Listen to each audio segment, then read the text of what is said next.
This is an ABC News special.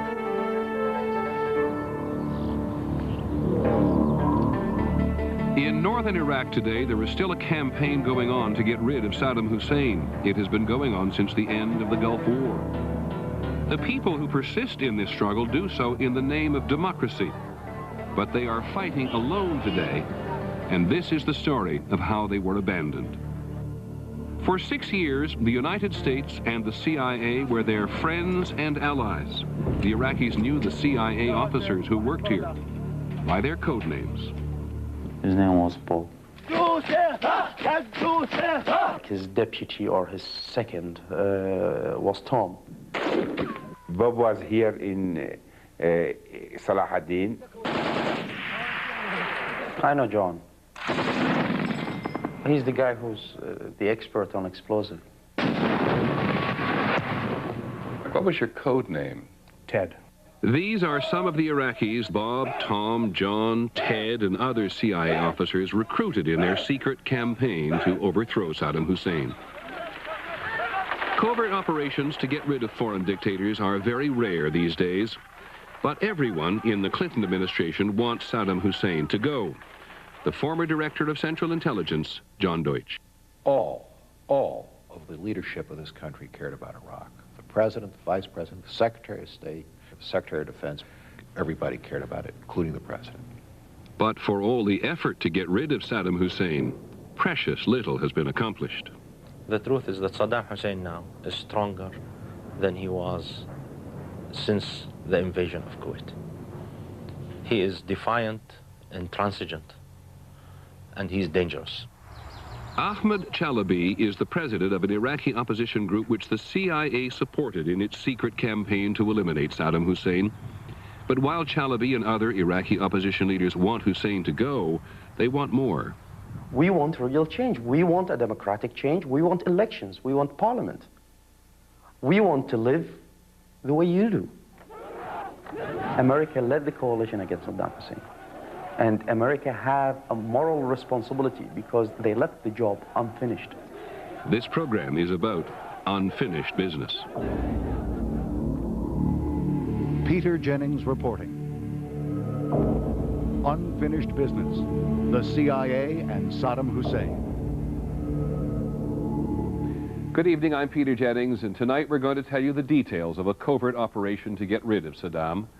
Publicly, President Clinton is eager to explain that his policy of economic sanctions and military containment has reduced Saddam Hussein from a threat to a nuisance. But that was not the original goal. Privately, the administration concedes that the CIA's secret campaign to get rid of the Iraqi dictator has been a complete failure. It is probably with good reason that no one in the Clinton White House was willing to participate openly in this program. There are two important things to remember as you watch this. First, as everyone in the CIA reminded us, the agency serves at the behest of the president. And second, this operation has not been closed down. We'll be back in a moment.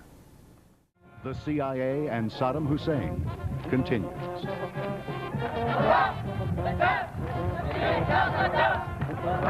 In April of this year, Saddam Hussein celebrated his 60th birthday.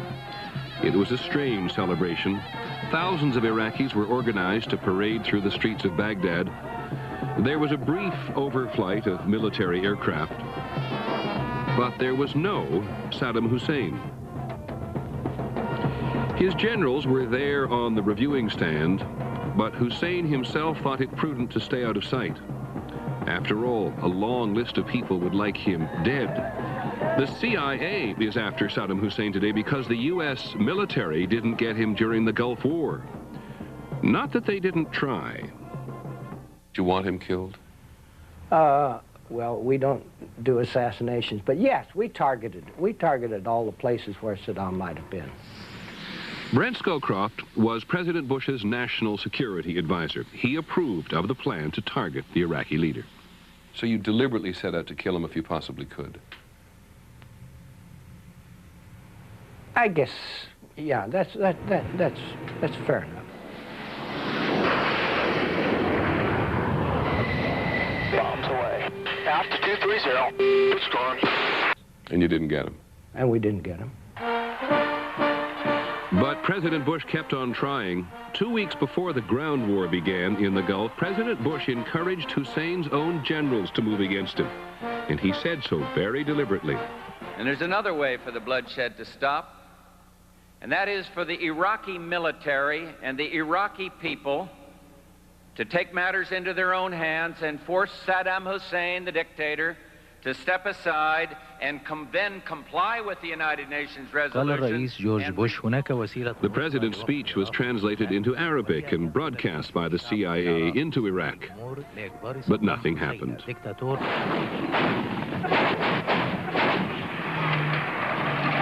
Even after the ground war left the Iraqi army humiliated, Hussein's generals did not move against him. And the U.S. military, which could have pursued him all the way to Baghdad, was ordered not to do so. There was no doubt by the end of the war that millions of Iraqis wanted Saddam Hussein to go. But the Bush administration was unaware that Hussein's opposition was organizing itself and actively preparing to rise up against him and take on the remnants of his defeated army. The leadership of the opposition wanted the United States to help. And so one of them, Jalal Talabani, flew to Washington. I personally told them through our friend Peter Galbraith that we are planning for an uprising, and we have prepared the ground for it. Ambassador Peter Galbraith was then the staff director of the Senate Foreign Relations Committee. On the day the war ended, I contacted the National Security Council on behalf of Talabani, the Kurdish leader, and asked if he couldn't have an appointment, that he was planning the uprising. And he told me that they were planning an uprising. So it was critical information to impart. I was angrily rebuffed. Talabani could not get through because no one in the Bush administration was allowed to talk to him. Strange as it seems, until the Gulf War, Saddam Hussein was an ally of the United States, and American officials were not allowed to talk to his enemies. Somehow the rule had not been changed. So the Bush administration was taken by surprise when the Iraqi rebellion began. At first it was very successful. As it reached the southern city of Karbala, loyal Iraqi troops were pinned down by the rebels. And very quickly, the rebellion spread across southern Iraq. All the people of Iraq are standing for the sake of liberating their people and their country. We've had it, that's enough. And within several days, Iraqi opposition forces in the north joined the insurrection, and they actually drove Saddam Hussein's army out of the north altogether. The Kurdish leader Masoud Barzani took part in the northern campaign. For us, the uprising was a reaction against a system under which we had suffered for 20 years. We considered the Gulf War as our opportunity to be liberated. U.S. intelligence reported that the rebellion had spread to 14 of Iraq's 18 provinces. It looked as though Saddam Hussein might actually be brought down. His chief of military intelligence was General Wafiq Samurai. The uprising almost succeeded. I will tell you a secret. At the very end, we had only 2 days of Kalashnikov bullets left over in the warehouses of the Iraqi army. The situation was very, very dangerous. Saddam Hussein was rejected massively by the people. They did that, the Iraqi people did that, because they felt that the West, and led by the United States, wanted to see Saddam finally go. But the Iraqi opposition completely misjudged the Bush administration's reaction. And what did you think of it at the time? I, frankly, wished it hadn't happened, because the military were faced with the problem of maybe a revolution inside Iraq. And they put the revolution down rather than turning their wrath against Saddam Hussein. Do I state it correctly when you say that having seen the rebellion develop, you would have preferred a coup? Oh, yes. Yes, we clearly would have preferred a coup. There's no question about that. But the Bush administration misjudged the generals. Instead of turning on Saddam, they turned on the Iraqi people, and they crushed the rebellion. Tens of thousands of Iraqis were killed, Many were rounded up and executed, their bodies thrown into mass graves. And the United States did nothing to stop it. The Iraqi opposition was outraged. Ahmed Chalabi. And what do you think that people expected the United States to do? They would expect the United States to act as a country which has just defeated another army. But in the ceasefire negotiations between the Iraqi army and the United States, even as the rebellion was underway, General Schwarzkopf gave Saddam's generals permission to use the one weapon they needed to crush the rebellion, their armed helicopters. Today, the Iraqi opposition still believes the United States wanted Saddam's generals to win. Are you saying, Dr. Chalabi, that the United States got in the way of the uprising and therefore made it impossible? They deflected the uprising. And they permitted armed helicopters to fly and kill people and shoot them. They were the most significant factor in the suppression of the uprising. They made it possible for Saddam to regroup his forces and launch a devastating counterattack with massive firepower on the people. Saddam Hussein's revenge drove millions of Iraqis to flee. So by April 1991, the uprising the Bush administration never wanted was over. And the coup it was hoping for hadn't yet happened. The Bush administration both preferred and expected a coup right after the war. Why was there no coup? There was no coup because Saddam has made himself coup-proof. He will do anything to survive. He anticipates what people will do to him. He has no compunction about destroying thousands of people if he feels that they pose the slightest danger to him. He has done it in the past. Did you genuinely believe at this period that somewhere in the labyrinth around Saddam Hussein that there was somebody or some group of people who, with what kind of support, would suddenly get rid of him? With maybe a brigade commander. General Wafiq Samurai. There were many occasions to get rid of Saddam Hussein.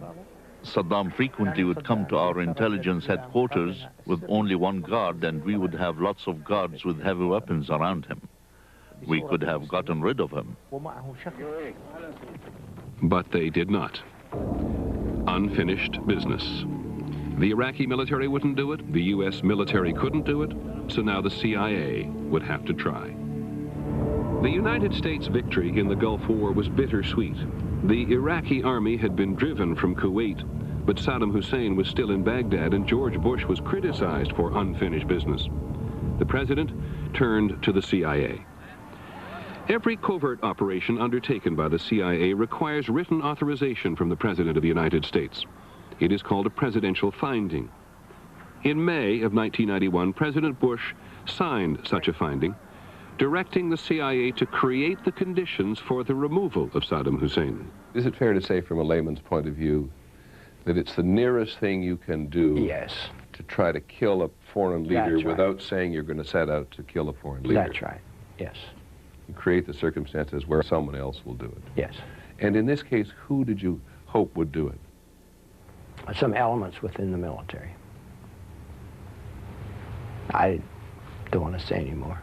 In Washington, the thinking had not changed. On May the 28th, the Courier delivered the finding to the man who would have to implement it, the CIA's Near East Division Chief, Frank Anderson. What was your reaction? I scribbled a note on it that said I didn't like it.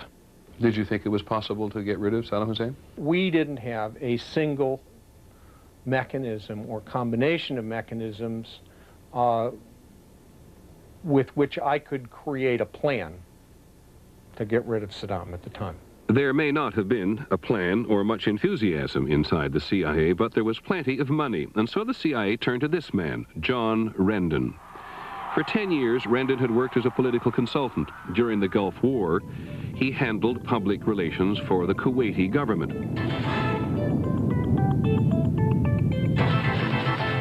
We asked Rendon what he was doing for the CIA. Under the laws of the United States, I can't discuss anything that involved U.S. government participation. Should I extrapolate from this that you can't discuss a relationship you had with the CIA? I wouldn't discuss it even if I had one.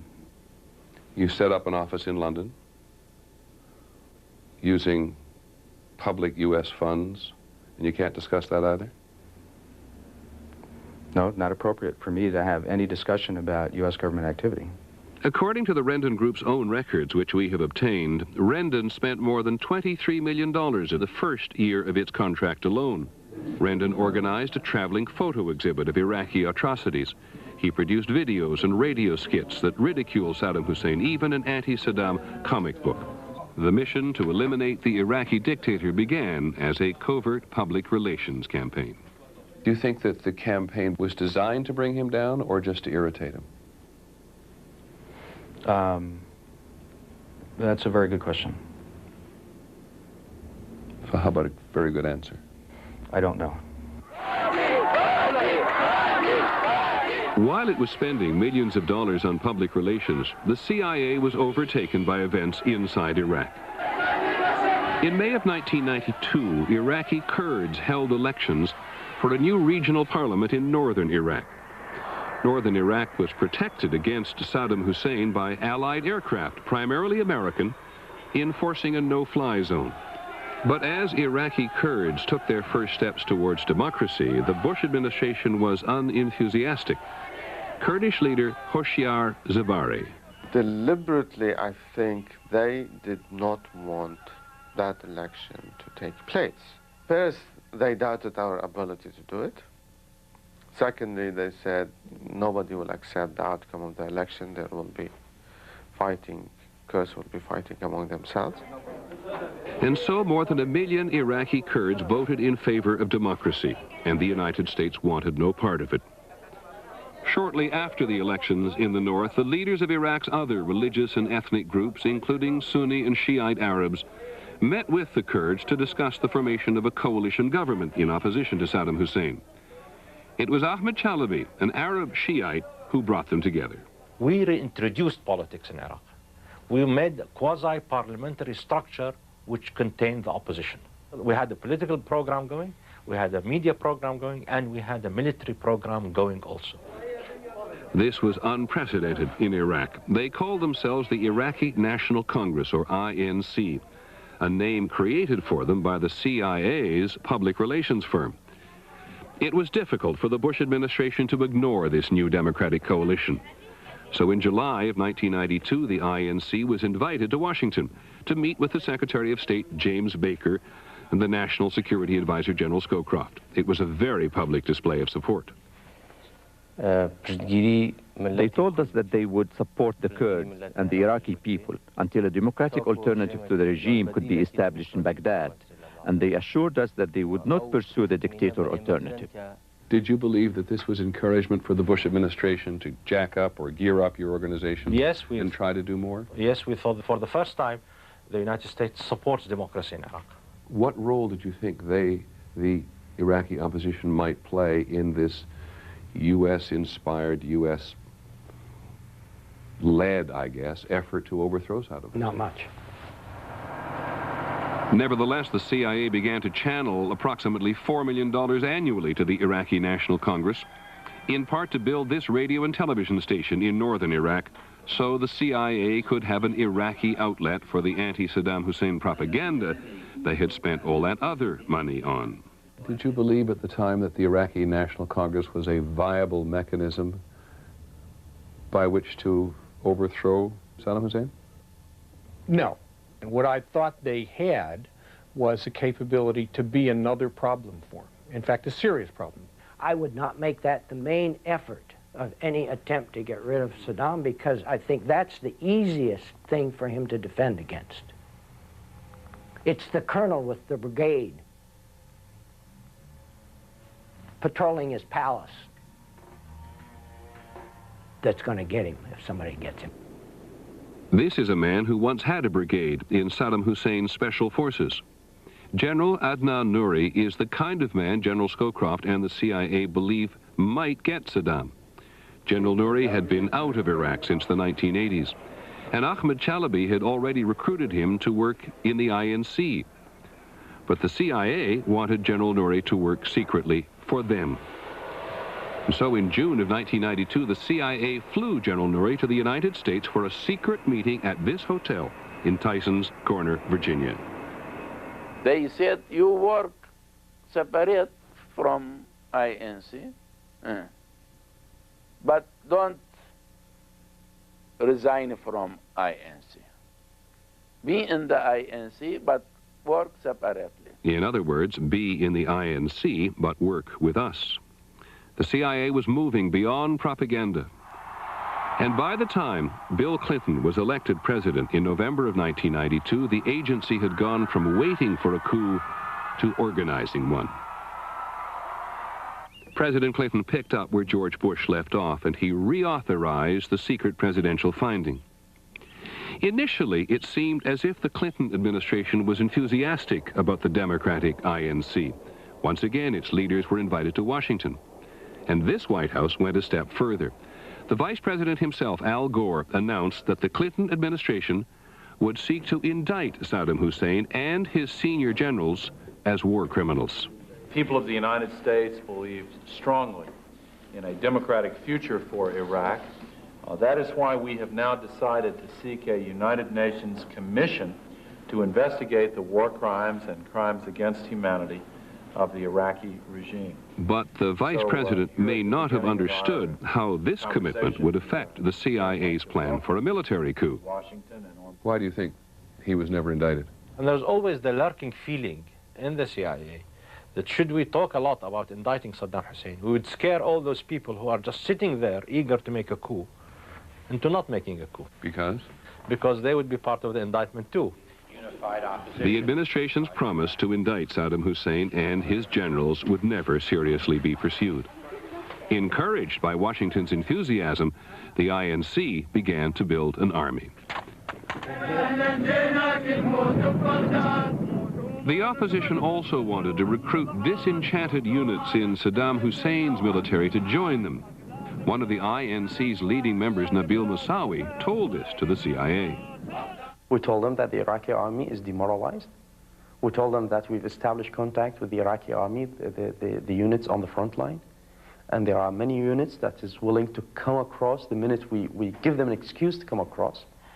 In November of 1993, the president of the Iraqi National Congress flew to Washington to tell senior administration officials about their plans. He briefed the CIA, the Department of State, and the Pentagon at the Key Bridge Marriott Hotel. And what did you tell them? I told them that we have a plan to mobilize troops opposed to Saddam Hussein and start operations from the north and from the south, which would have the result of getting rid of Saddam Hussein. And what did the United States say to you? Nothing. Nobody mentioned that thing again until 1 year later in the north. Without American help, the INC operation could not go forward. But 1 year later, the CIA did take the INC seriously and was soon embroiled in their military operations against Saddam. In October of 1994, the CIA finally set up a permanent station in northern Iraq. The agency assigned 3 teams of officers. They lived in this house in the northern town of Salahuddin. From here, they reported to their boss, Frank Anderson, at CIA headquarters in Langley, Virginia. Why did you send CIA teams into the north? What I wanted them to do was be in position to look for this hoped for but yet to be achieved coalition of forces that might put us in a position to move forward against the Saddam regime. To the Iraqi opposition, the CIA sounded more ambitious. The Americans said, the United States government has decided to get rid of Saddam Hussein, and we want your help in this. Who were these American representatives? The CIA officers. For CIA case officer Warren Marek, who was a 23-year veteran of the CIA, the instructions seemed deliberately ambiguous. I think we had kind of a no instructions mode. Marek led the first CIA team in northern Iraq. The Iraqi opposition knew Marek only by his code name, Ted. He retired only 5 months ago, and he has never before spoken publicly. We wanted to have access to defectors who might come north into northern Iraq, who our opposition leaders would have access to and turn them over to us, and we would debrief them and learn about what's going on in Baghdad. The Iraqi opposition intended to do more than gather intelligence for Ted and his CIA colleagues. By now, Chalabi, seen here in the opposition's own video, had worked out the specifics of his plan to get Iraqi army units to defect. We always thought of ourselves not as an army to fight the Iraqi army. We thought of ourselves as a catalyst to attract Iraqi army units to join us, to defect to us in order to sap Saddam Hussein's power and bring him down. The Iraqi National Congress didn't have much military experience. They were Democrats. They didn't fit into the coup mold that Washington had in their mindset. But our view was the United States would at least support us in our effort to do this kind of operation, as indeed they said they would. Chalabi's confidence in his plan was bolstered by the defection of Saddam Hussein's former chief of military intelligence, General Wafiq Samurai. I knew the condition of the Iraqi army as well as the attitude of Saddam Hussein and the Iraqi people. Our expectations were correct. I was convinced that Saddam was not able to mount a strong response. General Samurai became essential to the INC military offensive. The CIA officer who had come to debrief General Samurai was one of the CIA's most experienced operatives. His code name was Bob. Bob was also in the north to get the Kurds, who often fought with one another, to fight together against Saddam Hussein. He was like a member of the INC. He had full participation. Sometimes he would even give us an update on intelligence of if a certain unit has changed on the other side. In a remarkable series of meetings, Bob appeared to be successful in bringing the feuding factions of the Iraqi opposition into a unified fighting force. He went with Ahmed Chalabi and General Samurai to persuade one of the Kurdish leaders, Jalal Talabani, to join the operation. Bob was here in Salahuddin, and he came to us, he visited us, we received him as a friend, as an American official. Mr. Talabani came out, asked for Bob to come back and confirm that how the American government position would be regarding the attack. One of our friends asked Mr. Bob that what is your attitude. He said, we are agreed with this, it's a good step. Within 5 minutes, the meeting was over with full approval. By March of 1995, the opposition seemed to be coming together. But events in the north were moving faster than many in Washington would have liked. Robert Pelotro was the senior State Department official responsible for American policy in the Persian Gulf. At what point did you know that the Iraqi National Congress was planning a March offensive? Frankly, I did not know of anything until something occurred. Really? Yes. You're the Assistant Secretary of State for Middle East Affairs, and you didn't know about it in its planning stages? That's the way government works sometimes. There were those in government who did know what was going on and did not approve, in particular the London station of the CIA. London was home to a group of exiled Iraqi military officers who the CIA had recruited into an organization called the Accord. One of the Accord members was that general who the CIA had recruited in 1992, Adnan Nouri. The Accord claimed to have ties to the Iraqi military and claimed that they, with planning and with support, they could use those ties to topple Saddam Hussein. And which of the two did the CIA actively support? Both sides. Did the CIA in London have a different view of the way events should transpire on the ground than those of you on the ground in northern Iraq? They favored the Accord. They thought the Accord was the best way of establishing change within Iraq. Because the Accord was advocating a military coup, and Washington was comfortable with that. Frankly, a number of people believed that the only way you were going to succeed in unseating the existing regime was through an internal military coup against it. Were you one of those people? Yeah, pretty much. Still, the plan for the INC offensive in the north continued to go forward. Bob of the CIA, Chalabi, and General Samurai met with the other Kurdish leader, Masoud Barzani. Barzani's troops were essential for any attack on the Iraqi army to be successful. Bob came to me with Ahmed Chalabi and Wafiq al-Samarai in this room, and he said, I am the envoy of the United States government and the representative of the U.S. president, and we have decided to change the regime in Baghdad. But Barzani was nervous. He wanted reassurance that U.S. aircraft already flying protective cover in the north would defend them should Saddam Hussein launch a counterattack. Masoud says, will you support us if there is a tank attack? Bob says, yes. He says, will there be air support? And Bob says, yes. According to leaders of the opposition, the CIA case officer on station at the time, Bob, who I think you know, promised them that the U.S. would provide their March 1995 military offensive with air power, if necessary. If that occurred, that would have been clearly exceeding authority on the part of any U.S. official. You said if that occurred, and you're not sure if it's occurred. I'm not sure whether it occurred. I've heard the story myself. And what do you think of it? It sounded to me like there might have been a cowboy out there exceeding his instructions. Rubbish. The guy had full authority. You can't have a renegade running around for so many months, and his office is not aware of what he's doing.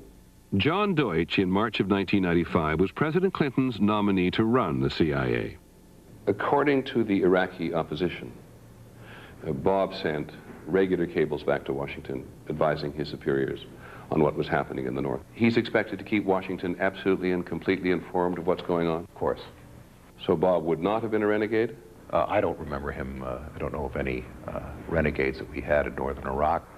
48 hours before the attack, Accord member Adnan Nouri flew to Washington. Nouri claimed the INC operation was a fraud designed to draw the United States into another war with Saddam Hussein on behalf of the Iraqi opposition. Nouri alleged that the man responsible for this so-called deception was General Wafiq Samarai. Wafiq told me that come and we make a plan to deceive the Americans. General Nouri told the CIA about this alleged deception, and suddenly all Washington was alarmed. The State Department was nervous, the Pentagon had no interest in a military operation, and the National Security Council believed that the Iraqi and Iranian armies in response had gone on full alert. The White House suddenly pulled the plug on the INC. I mean, the morning of the beginning of the offensive, the CIA officers delivered a message which they said came directly from the National Security Advisor. Tony Lake. Which they said, the message said, you are on your own. The White House cable went on to say, the United States will not support this operation militarily or in any other way. Were you consulted before the message was sent? I knew it was going. And what was your recommendation? I felt it was the right thing to do. I said, I don't understand. Perhaps the Americans speak two different languages. They tell us one thing, then send us a message telling us another. It was all lies. The Kurdish leader Barzani, claiming he'd been betrayed by everyone, withdrew his troops from the operation. Nevertheless, a weakened INC went ahead with the attack. We proceeded to actually engage Saddam Hussein in battle. We discovered the Iraqi army to be in a much worse than we imagined it to be. These guys were just waiting for a bullet to be fired in the air, not at them, to surrender. Did you think this was an effective operation? I thought for what it was, I thought it was a very effective operation. But without Barzani's troops, the INC coalition began to unravel. Within 4 weeks, the offensive collapsed. Shortly thereafter, the Kurdish factions, led by Barzani and Talabani, went back to fighting each other. And the CIA began to focus exclusively on a military coup. By January of last year, the CIA had cut off all covert funding for the Iraqi National Congress. But the CIA was still trying very hard to get rid of Saddam Hussein.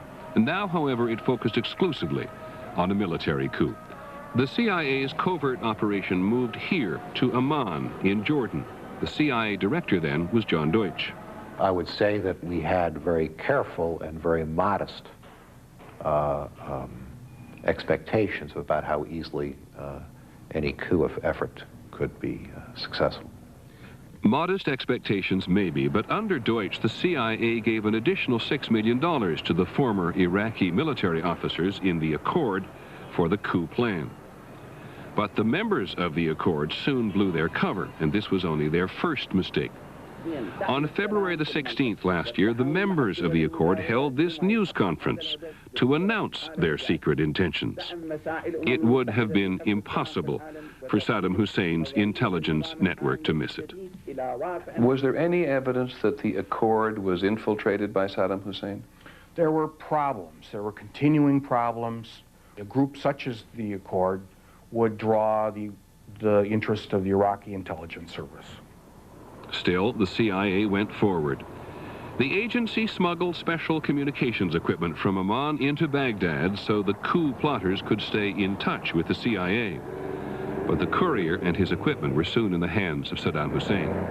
We received reports that the Iraqi intelligence service captured equipment sent by the United States to those officers to use them when they make the coup. And we shared those reports.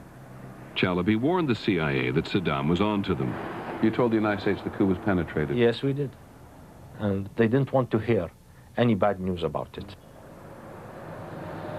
To add insult to injury, Iraqi intelligence agents made contact with the CIA using the captured communications equipment. Gotcha, they said. Did you at the time believe that made it pretty clear the coup had been penetrated?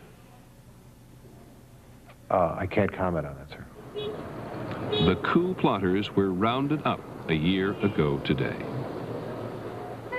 Given what came out about how badly this organization was infiltrated, it seems to me that they were very naive in proceeding the way they did. According to our information, Saddam Hussein began arresting more than 800 military officers on June the 26th. 30 of them at least were executed. Does that qualify as a fiasco? Absolutely. Let me say something to you about operations. In the Central Intelligence Agency, like everywhere else in the world, they always have risk. They aren't always successful. These were responsible risks carried out by dedicated individuals, coordinated with an overall government policy. Responsible or not, the failure of the coup cost many Iraqis their lives. And it did something else. It emboldened Saddam Hussein to take aim at the CIA's former operation in the north, led by the Iraqi National Congress. In the north, the Kurds were not getting along. The INC was just getting along. The CIA was merely observing. Saddam Hussein's army was looking at all this from just across the Zab River, which marks the southern end of the area which the Allies were protecting. But last August, U.S. intelligence detected an Iraqi military mobilization headed towards the Zab and the city of Arbil, the headquarters of the Iraqi opposition. The United States did nothing. Masoud Barzani, who was once again fighting with his Kurdish rival, warned the Clinton administration that he was prepared to invite Saddam Hussein into the U.S. protected area to help him. Still, nothing from Washington. Last August 31st, as Saddam's forces reached the outskirts of Arbil, the other Kurdish leader, Jalal Talabani, phoned Robert Pelotro, the senior State Department official for the region. I telephoned to Mr. Pelotro. I told him that there is Iraqi, they said if they will commit such a kind of foolish act, there will be serious consequences and strong response. Do you remember that? I certainly remember that I spoke with him quite frequently, but I don't think I ever promised him some kind of U.S. intervention. Did you tell him there would be serious consequences? Oh, I might have used those words. Whether he jumped to a conclusion that somehow the United States would come riding in or not, I don't know. Mr. Pelotro, you have a long experience in the region. When you would surely know what Mr. Talabani would have thought if you'd told him there were going to be serious consequences. Quite honestly, Mr. Talabani's first thought might be, why isn't he promising me military intervention? Why is he using such vague words? Did you tell him that the United States had no intention of preventing Saddam Hussein from invading the North? No. The subtlety of Mr. Pellitro's diplomacy was lost on the Iraqi opposition, which still believed that the Americans would protect them against Saddam Hussein, whatever their internal differences. But there were other signs that Washington wouldn't do that. What happened to the CIA operatives who were working with you in the North? They left before the invasion. How soon before the invasion? Days before the invasion. Did that tell you something? It told us that they did not want to be caught in the attack. 4 days after the CIA moved out, Saddam Hussein, invited by Barzani, launched his attack. INC soldier Ahmed Alawi describes the scene on the front line. There was incredible shelling from the cannons. Sometimes there were 4 to 5 bombs each second. After that, there was the movement of the tanks towards the city. As the Iraqi tanks approach the city of Arbil, you can see them in these pictures recorded by the opposition. Jalal Talabani assured his men that American aircraft would come to their defense. I was thinking that if Saddam will attack, there will be at least some bombs on the Iraqi forces which are attacking Arbil. Everybody was waiting for the American fighters. It was 6 o'clock, 7 o'clock, 8 o'clock. They will come at 9 o'clock. We are waiting for the Americans. We are waiting for their promise, and there was no answer. At last, it was 7 p.m., and Erbil was surrounded, and Erbil was right now under the control of the Iraqi troops. On the same day, August 31st, President Clinton was in Kentucky campaigning for re-election. His advisors told him there were several ways he could respond to the invasion. For 4 days, the president did nothing. And then he ordered a cruise missile attack. Not on Saddam's tanks in the north, but on Iraqi radar installations 500 miles to the south. The Iraqi opposition was left to fend for itself. 2 eyewitnesses describe what happened next. We returned to the opposition headquarters and saw 2 trucks loaded with opposition soldiers. They were shot later in a big ditch. With everybody watching, more than 150 people were killed. Do you know what happened to the people the CIA left behind? You're asking whether some of them were killed. It is very possible that a lot of INC people were killed. But the INC is an independent organization. Independent? It's the same organization which the United States had named, financed, publicly endorsed, and encouraged to take on Saddam Hussein. Those who were captured were killed. Those who escaped fled to the Turkish border. But the Turks didn't want them. And when news of the disaster hit Washington, the White House turned to damage control. Surviving members of the opposition were evacuated to the island of Guam in the middle of the Pacific, where they were held incommunicado until after the presidential election. Since then, most of them have been resettled in the United States. Others are now in American jails, accused of being spies for Saddam Hussein. The United States wants to send these men back to Baghdad. They say they are innocent, betrayed one last time by the United States. Okay, so look back for me again and take both operations if you like. You have an Iraqi National Congress effort which fails in the north, with which the CIA is involved. You have the Accord run out of Jordan, ultimately, which fails as well. What does that tell us about our ability to get rid of Saddam Hussein in this fashion?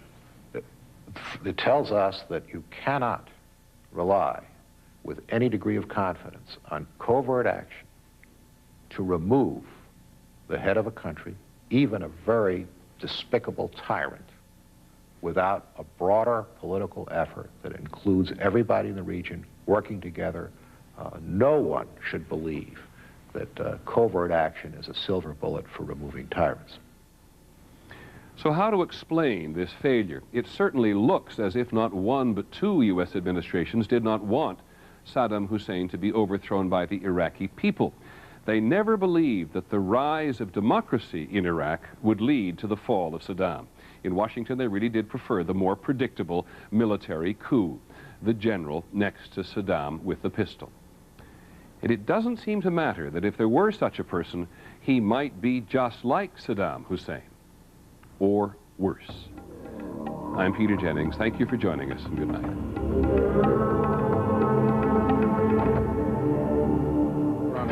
He says he sold secrets to the Russians to get money for his kids. An exclusive interview with convicted spy Harold Nicholson tonight.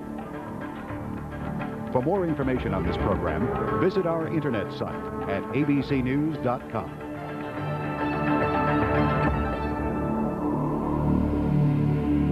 To order a video cassette or transcript of Peter Jennings reporting, call 1-800-CALL-ABC. This has been a special presentation of ABC News. More Americans get their news from ABC News than from any other source. ABC News, now always on. WCPB-TV, Boston. So you deliberately set out to kill him if you possibly could? I guess, yeah, that's fair enough. Bombs away. After 230. It's gone. And you didn't get him? And we didn't get him. But President Bush kept on trying. 2 weeks before the ground war began in the Gulf, President Bush encouraged Hussein's own generals to move against him. And he said so very deliberately. And there's another way for the bloodshed to stop, and that is for the Iraqi military and the Iraqi people to take matters into their own hands and force Saddam Hussein, the dictator, to step aside and then comply with the United Nations resolution.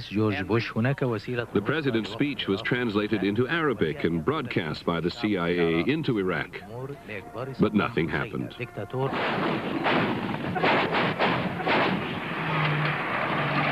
Even after the ground war left the Iraqi army humiliated, Hussein's generals did not move against him.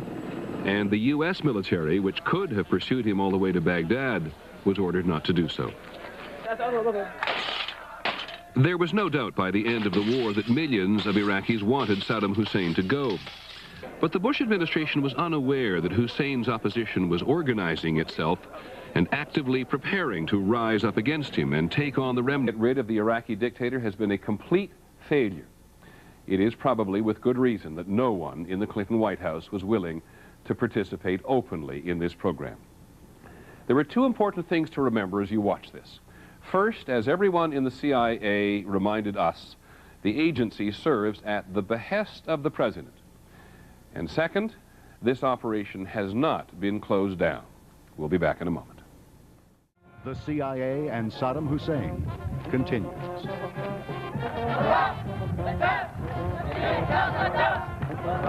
In April of this year, Saddam Hussein celebrated his 60th birthday. It was a strange celebration. Thousands of Iraqis were organized to parade through the streets of Baghdad. There was a brief overflight of military aircraft, but there was no Saddam Hussein. His generals were there on the reviewing stand, but Hussein himself thought it prudent to stay out of sight. After all, a long list of people would like him dead.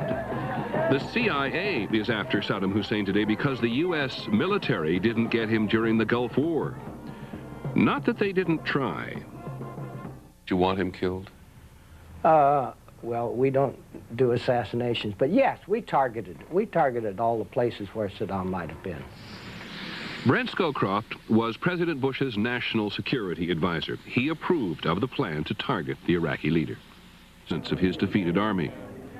The leadership of the opposition wanted the United States to help, and so one of them, Jalal Talabani, flew to Washington. I personally told them through our friend Peter Galbraith that we are planning for an uprising, and we have prepared the ground for it. Ambassador Peter Galbraith was then the staff director of the Senate Foreign Relations Committee. On the day the war ended, I contacted the National Security Council on behalf of Talabani, the Kurdish leader, and asked if he couldn't have an appointment, that he was planning the uprising. And he told me that they were planning an uprising. So it was critical information to impart. and I was angrily rebuffed. Talabani could not get through because no one in the Bush administration was allowed to talk to him. Strange as it seems, until the Gulf War, Saddam Hussein was an ally of the United States, and American officials were not allowed to talk to his enemies. Somehow the rule had not been changed. So the Bush administration was taken by surprise when the Iraqi rebellion began. At first it was very successful. As it reached the southern city of Karbala, loyal Iraqi troops were pinned down by the rebels. And very quickly, the rebellion spread across southern Iraq. All the people of Iraq are standing for the sake of liberating their people and their country. We've had it, that's enough.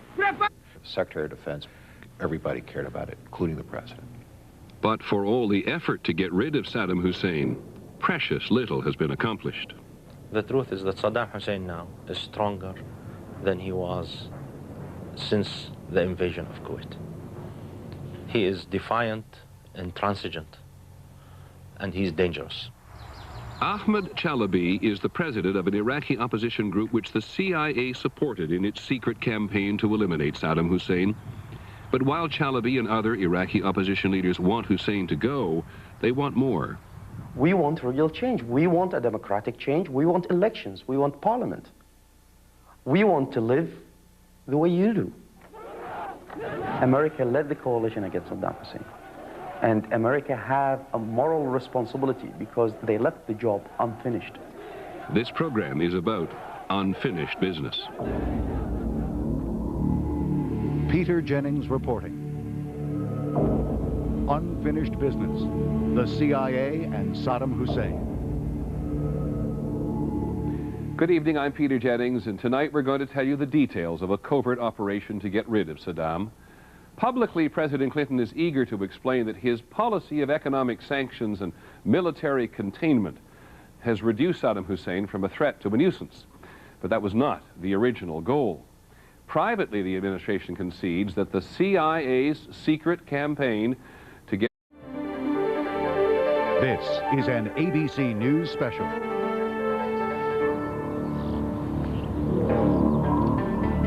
In northern Iraq today, there is still a campaign going on to get rid of Saddam Hussein. It has been going on since the end of the Gulf War.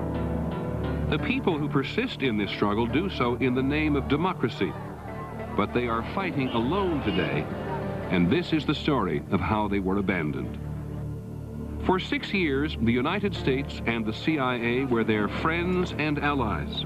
The Iraqis knew the CIA officers who worked here by their code names. His name was Paul. His deputy or his second was Tom. Bob was here in Salah ad-Din. I know John. He's the guy who's the expert on explosive. What was your code name? Ted. These are some of the Iraqis Bob, Tom, John, Ted, and other CIA officers recruited in their secret campaign to overthrow Saddam Hussein. Covert operations to get rid of foreign dictators are very rare these days, but everyone in the Clinton administration wants Saddam Hussein to go. The former director of Central Intelligence, John Deutsch. All of the leadership of this country cared about Iraq. The president, the vice president, the secretary of state.